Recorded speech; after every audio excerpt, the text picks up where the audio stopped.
তিনটি লক্ষণ দেখলে বুঝবেন যে আপনি সঠিক পথে আছেন। মনে রাখতে হবে বাবা, মনে রাখতে হবে মা, কথাগুলা দিলের কান লাগিয়ে শুনেন। এই তিনটা লক্ষণ, তিনটা সিমটম, তিনটি আলামত যখন প্রকাশিত হবে তখনই বুঝতে হবে যে আসলে আপনি একটা সঠিক পথে আছেন, এবং ওই মানুষের এই অবস্থাগুলা পর্যবেক্ষণ করার পর বুঝতে হবে যে আসলে আপনি একটা সঠিক পথে আছেন। তিনটা লক্ষণ মনে রাখতে হবে, দিলের কান লাগিয়ে কথাগুলো শুনেন। এক নাম্বার হচ্ছে, যখন দেখবেন যে আপনার শত্রুর সংখ্যা বেড়ে গেছে, আপনার চতুর্দিক দিয়ে আপনার শত্রুর সংখ্যা বেড়ে গেছে, তখনই বুঝতে হবে যে আপনি সঠিক পথে আছেন। কারণ আমার নবীর কিন্তু শত্রুর কোনো অভাব ছিল না। যেই নবীর দোষটা কি ছিল? আমার নবী ইসলামের দাওয়াত দিতেন। নবীর দোষ কি ছিল? আমার নবী তাওহীদের দাওয়াত দিতেন। নবীর দোষ কি ছিল? আমার নবী মানুষদেরকে নামাজের কথা বলতেন, মিথ্যা পরিহারের কথা বলতেন, দেব দেবীদের পূজা এইগুলাকে বাদ দিয়ে এক আল্লাহর দাসত্ব আর গোলামির কথা বলতেন।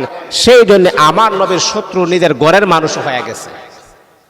যখন দেখবেন আপনার শত্রুর সংখ্যা বেড়ে গেছে, তখনই বুঝতে হবে যে আসলে আপনি সঠিক পথে আছেন। এই সিমটমটা যখন প্রকাশিত হবে। দুই নাম্বার হলো, যখন আপনি দেখবেন যে আপনাকে মানুষে হিংসা করে, আপনাকে মানুষে হিংসা করে। এর মানে হচ্ছে কি জানেন? হিংসা কাকে করে? হিংসা ওই সমস্ত ব্যক্তি করে যারা তার লেভেল পর্যন্ত পৌঁছতে পারে না, ওই সমস্ত ব্যক্তিরাই কিন্তু তাকে হিংসা করে। যখন দেখবেন আপনাকে প্রচুর পরিমাণের মানুষেরা আপনাকে হিংসা করে, তখন বুঝবেন যে আসলে আপনি সঠিক পথে আছেন।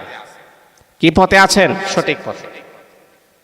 তিন নাম্বার হলো, যখন আপনি দেখবেন যারা আপনাকে কোনো গ্রান্টেড করতো না, পাত্তা দিত না, যারা আপনাকে নিয়ে কোনো আলোচনা করতো না, ওই সমস্ত মানুষেরা দেখবেন এখন আপনাকে এলাও করতেছে, এখন আপনাকে পাত্তা দিচ্ছে, এখন আপনাকে তারা আপনার সাথে মিশার জন্য পাগল হয়ে গেছে।